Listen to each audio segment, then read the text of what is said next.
네, 안녕하세요. 오늘은 동아시아사 수업을 시작하겠습니다.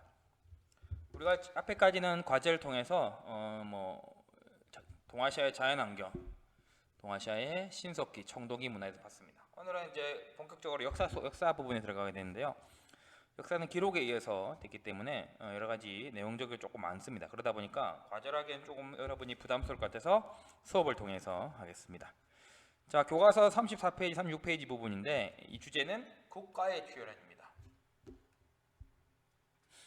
자, 오늘 배울 나라는 상나라, 주나라, 춘추전국 시대인데 그 중에서 상나라는 특징적으로 키워드를 보면 신권 정치, 각골문, 봉건제, 각골문이고요. 주나라는 봉건제, 천명사상, 덕치주의.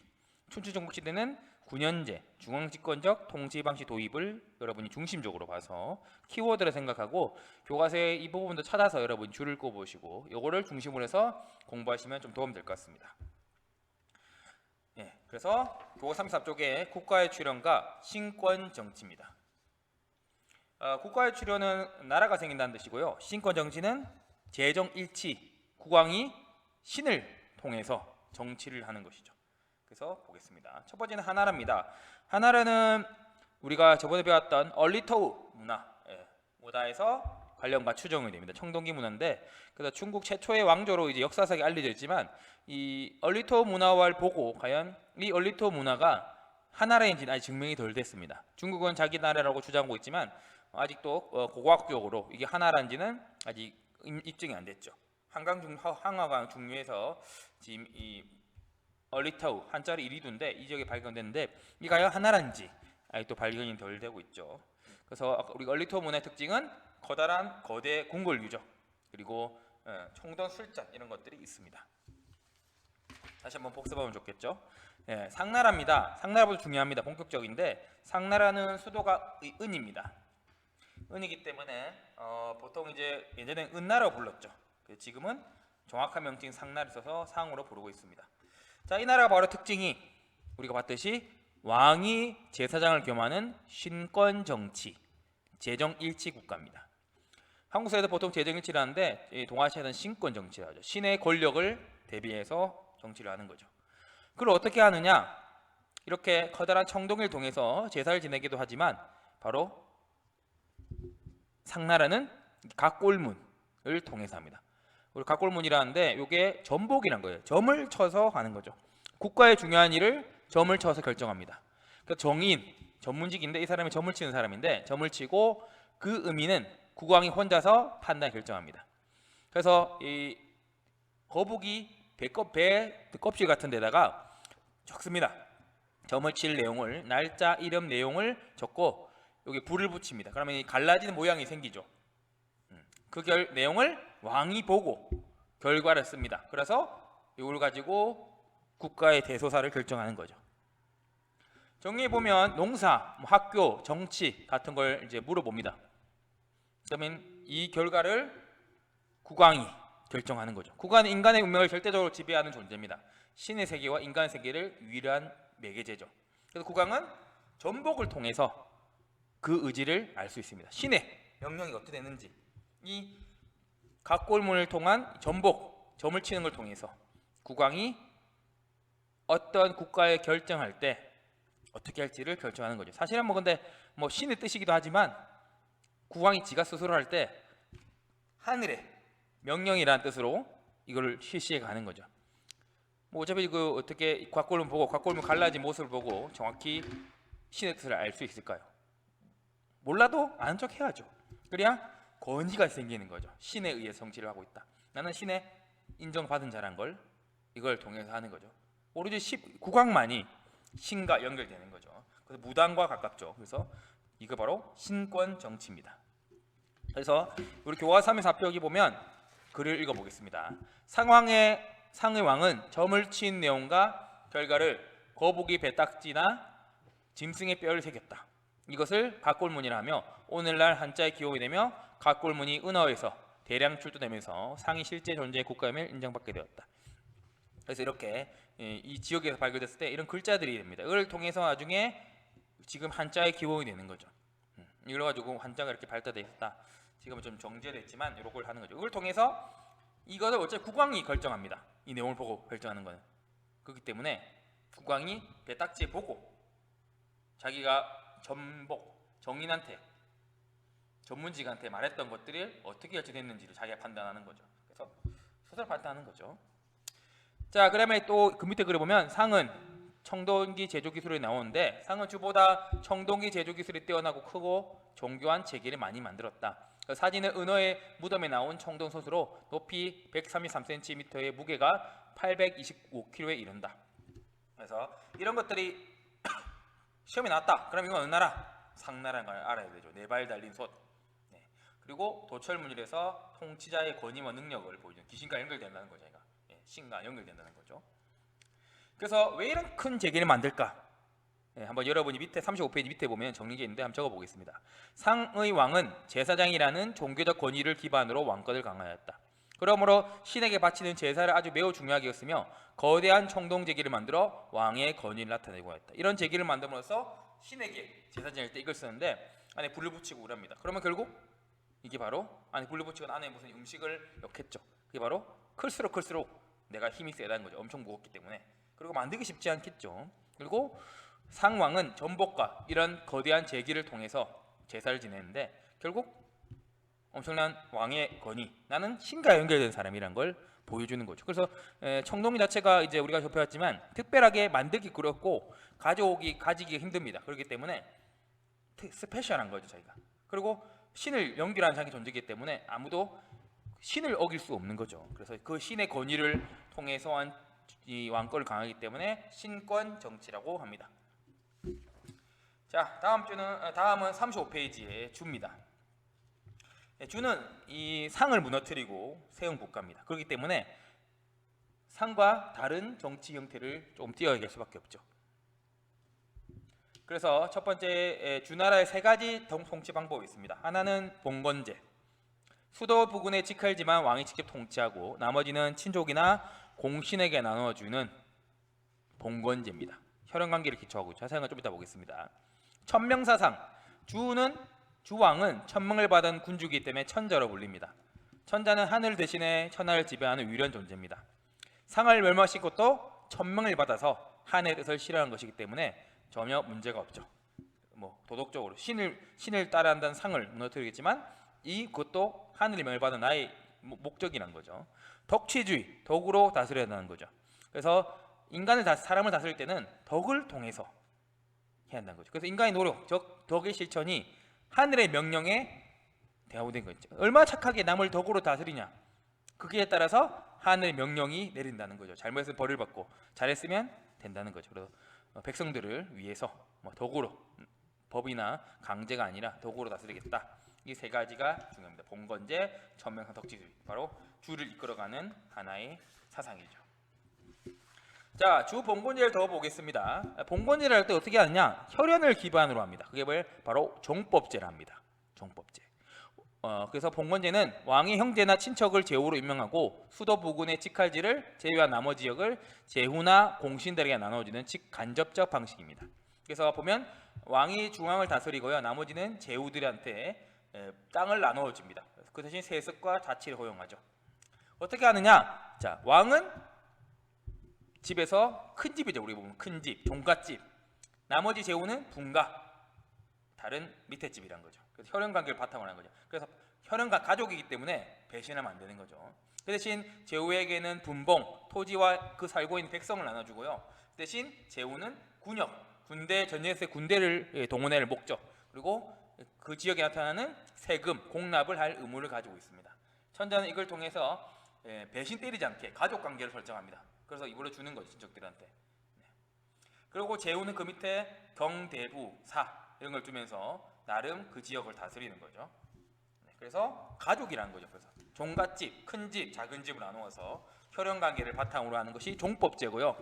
그걸 나눌 때는 제후들 임명합니다, 친척들을. 그래서 수도부군 직할지 빼오곤 하고 나머지 제후나 공신들에게 나눠주어서 간접적 방식으로 통치하는 게 바로 봉건제입니다. 그래서 그림을 다시 보면 주왕, 천자는 관직 영토를 제후에게 주는 대신 제후는 아련 인사를 와야 되고요. 공납 세금을 냈습니다. 그 대신 제후는 자치와 세습을 통해서 이 땅을 계속 유지해 갑니다. 정리해 보면 교과서 35페이지 나와 있죠. 봉건이랑 토지를 나눠주어 제후국을 세운다 뜻인데, 봉건제는 여기 줄을 그어 주세요. 35쪽에 왕이 제후에게 토지와 백성을 하사한 대신 군역과 공납의 의무를 부과한 제도이다. 봉건제 하에서는 천자의 지위가 적장자를 상속하고 나머지 아들을 지위는 한 등급 나누어 제후로 보관하는데, 이것이 바로 종법이다. 그렇죠? 적장자 첫째 아들은 본가죠. 그렇기 때문에 왕이 세습을 하고 밑에 사람들은 나누어서 자식을 땅을 나누어 주는 거죠. 왕을 정적으로 한 두 전체가 하나의 혈연 조직을 묶인다는 인식이 형성되었다. 이게 종법제입니다. 종법제. 종법제 의미를 이해할 수 있겠죠. 종가와 분가로 나누는 거죠. 종가와 분가. 지금도 우리 이런 제도가 좀 있죠. 그러니까 정리해 보면 주의 지배 구조는 혈연 조직을 바탕으로 둔 도시국가 연합체로서 봉건제와 종법제로 유지됩니다. 이념적으로는 천명 사상으로 지탱하는 거죠. 하늘의 명을 받아서 내가 가고 있다는 거죠. 그 다음에 주나라 때는 토지 제도가 있는데요. 바로 정전제입니다. 이상적 토지 제도입니다. 어떻게 하냐면 땅을 900亩을 토지를 우물정자로 나눕니다. 맨 가운데 땅을 공동 경작하고 나머지 8가족이 100亩씩 나누어 경작하되, 공전을 먼저 경작한 다음 사전을 경작했다. 그래서 자기 땅은 하나, 둘, 셋, 넷, 다, 일곱, 8개로 나누고요. 8개 다 나눈 다음에 각자 자기 거 같이 가집니다. 근데 공전은 공동 생산해서 여기 나오는 걸로 세금을 내는 거죠. 그러면 이제 공동으로 세금 낼 건 정해져 있고 나머지는 자기 것도 가지기 때문에 엄청나게 보면 이상적인 토지제도. 실제로는 근데 사실 사전 열심히 지어도 이 가운데 땅 공전 열심히 안 줄 수도 있겠죠. 사실 그래서 이 제도가 쉽지 않고요. 그리고 이 땅을 정확히 나누기도 어렵습니다. 그래서 이상적 제도로 준하를 했다는데 뭐 어렵긴 하죠. 자, 그러던 가운데 주나라가 결국 춘추 건국 시대로 분열되는 시기가 옵니다. 이 분열 시기다 보니까 사람들이 이 시기에 많은 이야기들이 나옵니다. 그러다 보니까 영화로 많이 나오는데요. 그래서 이 대병소장이라서 성룡주연의 이 영화인데 춘추 전국 시대를 배경으로 합니다. 그러다 보니까 이 영화 뭐 코믹 액션이지만 실제 내용은 조금 전쟁의 참혹성을 많이 드러내죠. 그 다음에 묵공, 제자백과 중에 묵자의 사상을 통해서 대결하는 가운데 이거 어떻게 유독한 사람이 이 묵공의 제자로 나오는데, 그래서 이 안성기 나오는 이 준이 이 하나의 성을 공격할 때 유독화의 전략으로서 이 묵자의 전략으로 막아내는 이런 내용들을 담고 있고요. 공자는 이제 제자백과의 대표적인 사상가인 유가의 공자의 사상을 보여주고 있습니다. 이 생애와 사상을 보여주는 영화죠. 그래서 이런 영화들이 여러분이 혹시나 춘추 전국 시대를 이해할 때 보면 좋을 것 같습니다. 춘추와 전국 시대는 이름이 실제로 그 당시에는 춘추 전국인이라고 붙인 적이 없습니다. 근데 그 다음에 역사 사람들이 이걸 붙이기 위해서 만든 춘추 전국 시대인데, 춘추라는 말은 춘추 시대에 살던 공자가 쓴 노나라 역사서의 이름을 춘추를 따라왔고요. 전국은 유양이라는 사람이 전국을 돌아다니며 책사의 이 이야기를 모은 전국책에서 가져왔습니다. 그러니까 춘추 전국 시대로 부르는 거죠. 춘추 전국 시대는 나라가 많이 나눠집니다. 사실은 수십 개 나라가 있는데 그 중에서 5개, 7개 나라들이 중심국가라고 됐는데, 이게 춘추 시대와 전국 시대가 좀 다르게 나와 있습니다. 이때 우리나라는 고조선이 나라 국가 시대였죠. 자, 원래 춘추 전국 시대는 어떻게 돌입했냐? 주의 봉건 제도가 300년간 잘 이루어졌습니다. 근데 시간이 지날수록 왕실과 제후의 혈연관계 멀어지겠죠. 처음에는 2촌, 3촌이었지만 나중에 결국 5촌, 7촌, 9촌, 10촌, 11촌, 12촌 나눠지겠죠. 사실 지금도 8촌 이상은 남입니다. 그렇기 때문에 이것도 왕실의 혈연관계 멀어지기 시작하죠. 그러다 보니까 왕실의 통치권이 약해지죠. 이거를 다스리는 방법이 종법제인데 그게 약해지면서 제후의 세력이 강해집니다. 그런 이 점점 멀어지는 가운데 개견자죠. 개 같은 오랑캐가 쳐들어옵니다. 정확히 어떤 민족인지 잘 모르겠어요. 그래서 쳐들어오니까 주는 수도를 동쪽, 원래 수도 호경에서 낙양으로 옮깁니다. 그러면서 주나라가 약해지면서 춘추 시대로 돌입하게 됩니다. 그래서 35쪽에 왜 주봉건이 약해지냐 문제를 여러분 한번 적어보십시오. 시간이 이로써 왕과 제후 사이 혈연기가 멀어져 왕을 정점을 아는 한 혈연이 조직이 이루는 이식이 옅어지기 때문이죠. 정법적 옅어진다는 거죠. 한번 적어보시기 바랍니다. 그러니까 춘추시대가 뭐 제나라, 노나라, 연나라, 송나라, 위나라 뭐 이렇게 쭉 나눠져 있죠. 뭐 정나라, 제나라 뭐 이렇게 나눠지죠. 조나라, 오나라로 나눠지게 되죠. 춘추 여러 나라들이죠. 그래서 그 중에서 가장 강했던 나라를 춘추 오페라입니다. 진나라, 초나라, 오나라, 월나라. 그래도 이 시대는 이 동줄에서 주나라가 여전히 권위가 있었고요. 여전히 주를 존중하고 독자적으로 국가를 형성했지만 주에 충성하듯이 자주 이제 기존의 봉건제를 뭐 형식상 유지합니다. 자, 우리가 이제 이런 춘추 전국 시대를 받으니까 이런 여러 가지 이야기들이 많이 나옵니다. 그 중에서 여러분이 쓰고 있는 여러 가지 고사성어를 좀 하겠습니다. 두 가지가 좀 가져왔는데 선생님이 첫 번째가 5월 동주입니다. 뭐 여러분 못 들어본 사람도 있겠죠. 들어본 사람도 있을 건데 5월 동주의 뜻은 뭐냐? 오나라와 월나라가 같은 배를 탄다는 뜻입니다. 오나라 월나라는 바로 붙어 있기 때문에 사실은 사이가 좋지 않습니다.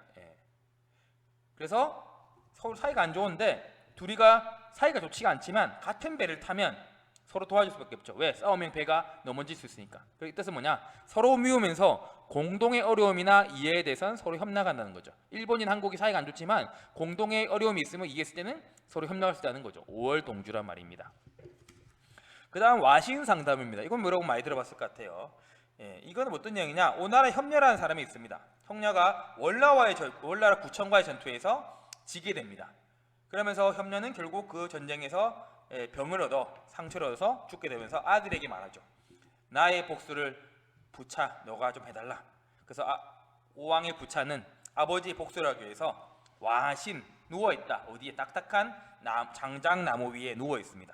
그래서 이걸 매일 누워 자면서 그 고통을 느끼는 거죠. 푹신 침대 아닌 딱딱한 나무에 자니까 이 일을 잊고지 않는 거죠. 그래서 부차는 그 일을 잊지 않으면 점점 준비해서 월나라를 공격합니다. 그래서 구천에게 항복을 받게 되죠. 구천은 월나라에 끌려가서 온갖 고통을 받게 됩니다. 그러다 구차가 이제 구천이 자기 말을 잘 듣는 것 같아서 풀어줄 때 월나라가 돌아가서 잘거나 지나가면서 곰의 쓸개를 핥아 먹습니다. 매일매일. 쓸개는 담즙을 만들어야 하는데 이게 엄청 씁니다. 쓰기 때문에 매일 그걸 하다 보면서 내가 이 고통을 부차에게 받은 고통을 잊지 않으리라 생각합니다. 그래서 10년 뒤 오나라를 공격해서 부차의 항복을 받습니다. 그래서 부차는 스스로 목숨을 끊게 되는데요. 그런 일들을 와신상담이라죠. 상담은 이제 쓸개를 핥아 먹는다는 거죠. 원소를 갚으려고 온갖 괴로움을 참고 견딤을 이루는 거죠. 어떤 목적을 위해서 여러분이 이제 고통을 견딜 수 있다는 것을 말하니 바로 와신상담입니다. 이렇게 고사성어는 여러분 필요할 때마다 선생님이 수업할 때 쓰겠습니다. 그걸 여러분이 이게 시험에도 제출되니까 까먹지 마시고 잘 보시기 바랍니다. 자, 그런 가운데 드디어 전국시대가 돌입합니다. 전국시대는 이 진이라는 나라가 있었는데 진의 제후가 있었는데 밑에 있던 경대부는 이 제후 밑에 있는 이 신하들입니다. 이 신하들이 진나라의 제후를 몰아내고 경대부들이 나라를 서로 만들게 되는 게 바로 나라를 만든 게 조위한입니다. 원래 진나라 없애고 조위한이 생기게 되죠. 그러니까 그 전까지 지킬 종법 제도가 완벽히 무너지게 된 거죠. 그래서 이때부터를 전국시대라고 합니다. 전국시대도 여전히 춘추 오패처럼 7개의 나라가 강했죠. 진나라, 연나라, 제나라, 조나라, 위나라, 한나라, 초나라 이 7개 나라를 춘추 전국제국이랍니다. 그래서 이 나라를 중심으로 해서 전쟁이 이어졌고요. 그래서 이 전국시대는 이제는 인증사정 볼 거 없습니다. 종법 이런 게 도덕이 정연하기 때문에 여러 가지 무기들도 많이 발달했죠. 철기건부터 철투구 이런 철창 그리고 갑옷들도 이거는 진시황대에 발달된 병마용기인데 거기서 벌써 갑옷들 이런 것도 많이 엿볼 수 있습니다. 그래서 여러분 춘추 전국 시대의 특징을 한번 여러분 그 학습지에 적어보는데 정치는 첫 번째 관료제를 합니다. 이제는 종법제가 아니라 귀족도 아니라 관료들 능력 있는 관료들을 통해서 하는 거고요. 군현제 직접 지배 군과 현을 만들어서 지방을 직접 지배하는 거죠. 군사적으로는 유목민의 기술이 습득되고요. 철제의 무기가 보급되면서 군사력이 강해지고 전쟁이 규모 확대됩니다. 경제적인 토지가 사유화됩니다. 이제 왕실에서 제후들이 자기가 왕을 설치하면서 땅을 직접 자기 소유하게 되고 귀족들도 관료 소유하게 되죠. 우겨 서로 농사 짓는 것이 많아지고 철제 노기가 보급됩니다. 상공업과 도시도 발달하게 돼 있죠. 왜? 돈이 필요해요. 전쟁이 되는데. 금속화폐도 유통됩니다. 이 화폐라는 게 결국 실용성이기 때문에 무겁지 않고 쓸 수 있는 화폐가 되고요. 장창 남쪽에 있는 지역 특히 초나라가 발달시키는데 이 장창이 발전하게 됩니다. 그리고 능력 중심이 되죠. 왜냐하면 이제는 그전에 있던 신분조덕이 붕괴되기 때문에 되고 사계층, 선비계층이 성장합니다. 여러 가지 사상과 철학을 전법을 낼 수 있는 사람이죠. 그걸 가리키는 제자백가들이 등장하게 됩니다. 그래서 전쟁 역사를 366쪽에 보면 여러분 줄 거일 건데 주대에는 전쟁이 나면 지배층만 참가합니다. 전차 대 전차 붙게 됐죠. 그리고 하루 이틀 만에 끝나지만 그러나 춘추 전국 시대를 거치면서 전투 중심이 대규모 병사를 동원하는 보병조로 바뀌게 되었습니다. 전쟁 규모도 매우 커졌고 기간도 그러나 3년에서 5년 걸리기도 했어요. 그래서 보면 춘추 시대만 해도 병력고 3만 명에 마다발 3만 명인데 갈수록서 전국 시대 보면 30만에서 100만이 동원될 만큼 이제 보병전 사람 내 전쟁으로 바뀌는 거죠. 그전에는 전차로 붙어서 지배층기부터 끝나면 끝나는 건데 이제는 장기전에 들어가서 하다 보니까 전쟁이 참혹해지게 됩니다. 그러다 보니까 이 춘추 전국 시대는 여러 가지 사상이 발달합니다. 능력 위주의 사회와 이 전국 시대 혼란을 극복하기 위한 여러 사상가들이 등장하는데 그것이 바로 제자백가입니다. 여러 수성들과 여러 집단들이 등장이 되는 거죠. 대표적인 게 유가와 법가입니다. 유가는 유교고요. 그래서 공자, 맹자, 순자. 우리 도덕 시간에는 배웠을 거죠. 공자, 맹자, 순자. 인을 인간다운 완성과 옛날 예의 범절, 주나라 때 했던 예의 범절의 유지에 통해 한 이상 국가 형성이 목표인 거죠. 그러니까 인간다움이 다시 성장해야 되고 사람 죽이는 그런 인간다움 말고 예의 범절이 그대로 옛날에 그게 다시 유지되는 게 중요하다는 거죠. 그게 법가, 법을 중시하는 한비자 같은 사람들은 얘가 아니라 법에 의해서 사람을 다스리고 권력을 군주에게 집중하는 법치 사회를 꿈꾸게 됩니다. 두 개가 나중에 이제 엄청나게 경쟁하고 두 사상이 실제로 역사에 많이 반영되기도 합니다. 그 외에도 묵가, 도가, 명가, 병가, 종행가, 농가, 음양가, 작가 등이 있습니다. 묵가는 공적 이익을 추구합니다. 전쟁이 격하기 때문에 공적 이익, 차별 없는 사람, 개인 능력을 중시하고요. 도가는 자연으로 가는 거죠. 일제적인 욕망이나 을 없애고 무유의 윤리, 자유방위까지 나가게 되죠. 명가는 논리로서 하는 거야. 병가는 손자병법 같은 병법서들이 많이 나오게 되고요. 종행가는 진나라와 싸우기 위해서 6개의 국가들이 합치는 합종, 6개의 국가들이 진나라에 복종해야 되는 연행, 그래서 전쟁을 어떻게 할 건지 이 시대를 끝낼 걸 하고요. 농가는 농사를 중시하는 거죠. 음양가는 음과 양으로 사회를 설명하고요. 작가는 여기 나왔던 모든 것을 종합적으로 하는 게 작가입니다. 이렇게 수많은 사상들이 존재했지만 결국 성공한 것은 유가와 법가입니다. 또 고사성어 여러분이 좀 싫어하겠지만 고사성어가 나왔습니다. 첫 번째가 무용지용입니다. 무용지물 이런 얘기 많이 듣죠. 무용지용. 도가의 장자의 도가중 제자백가 도가 중에서 장자라는 책에 보면 신무편이 있습니다. 신무편에 보니까 어느 장자가 길을 걸어가는데 무성한 나무를 발견합니다. 근데 나무꾼이 이 나무를 베지 않아요. 나무꾼 물어봅니다. 왜 이 나무를 베지 않습니까? 쓸모 없어서 베지 않았습니다. 장자 깨닫게 되죠. 쓸모 없어 보여서 오랫동안 이렇게 수명을 누비는구나. 나무는 쓸모가 많으면 죽습니다. 여러 가지 나무죠. 그럼 결국 위험이 많다는 거죠. 그래서 세상에 뛰어난 것도 필요하고 그렇지 않는 것도 필요한 거죠. 왜? 필요한 사람은 결국 쓰임이 많겠지만 시기, 질투 그리고 죽음도 나올 수가 있습니다. 그러니까 쓸모없는 사람이 나는 능력도 없고 쓸모없구나 하지만 언젠가는 때를 만나면 생각지 못한 곳에 쓸모가 있다는 거죠. 그래서 쓸모없는 가운데 쓸모없는 것이 때로 크게 쓰인다는 뜻을 가지고 있습니다. 무용지용입니다. 그 다음에 수주대토입니다. 옛날에 농부 한 명이 있었는데 농사를 짓다 오늘 보니 토끼가 갑자기 뛰어오다가 나무 그루터기에 부딪혀 죽습니다. 그 후에 농부는 농사일을 짓지 않습니다. 그래서 농사는 당연히 망쳤겠죠. 이 법가에서 한비자라는 사람이 말한 건데 나무 그루터기에 토끼를 기대다. 쉽게 말해서 어떤 착각에 빠져 되지도 않은 일을 공연히 고집하는 어리석음을 비유한 말이죠. 법가 이야기를 왜 했느냐? 이 육아가 하는 것이 결국 인과 예입니다. 특히 예, 우리가 기억하고 있는 상상하고 있는 육아에서는 전설의 요순 시대가 있습니다. 그 시대는 완벽한 시대가 있죠. 그리고 그 법가 입장에서 뭐냐? 육아는 요순 시대를 그리워합니다. 예가 있는 나라, 예의 범절이 있는 나라, 그 시대, 종법과 봉건제로 있는 그 훌륭한 시대. 그래서 뭐냐? 옛날 훌륭한 방법만 찾고 있다는 거죠. 육아는 새로운 시대의 흐름을 모르고 옛날 방법만 기다리고 있다는 거죠. 그러면 결국 어리석다는 거죠. 그러니까 여러분 똑같이 시험 공부하지 않고 높은 점수를 바라는 듯이 아무것도 하지 않으면서 괜히 그 일을 기다리고 있다는 걸 어리석음을 비유하는 말입니다. 그래서 수지대토, 무용지물. 그래서 제재법가에 대한 얘기죠. 장자의 이야기, 무용지물. 법가의 얘기, 수지대토를 살펴봤습니다. 이런 것도 여러분 시험에 나오니까 되게 쉬워합니다. 자, 이제 마무리돼 갑니다. 여러분 다시 정리해 보겠습니다. 36쪽에 사실2의 1번 문제가 있습니다. 춘추전국시대의 부국강별책은 무엇인가? 첫 번째, 여러분 적어주세요. 전쟁에 대비하여 유목민의 기술을 받아들였고 철제 무기를 제작한 등 군사력을 강화하였다. 전국시대에 각국의 철제 농기구와 우경의 보급, 강대시설의 건설, 개간사업의 전개 등 농업을 중시한 전책을 펼쳤습니다. 제후들은 관료제를 시행하여 신분을 따지지 않고 능력에 뛰어난 사람을 관리에 뽑았습니다. 그리고 군주의 지방지배를 강화하기 위해서 군과 현을 설치하고 관리를 파견하는 군현제를 시행하였습니다. 네, 춘추전국시대의 부국강병, 나라를 강하게 하고 병사를 강하게 한 방법이 뭔가? 이런 식으로 여러분 했습니다.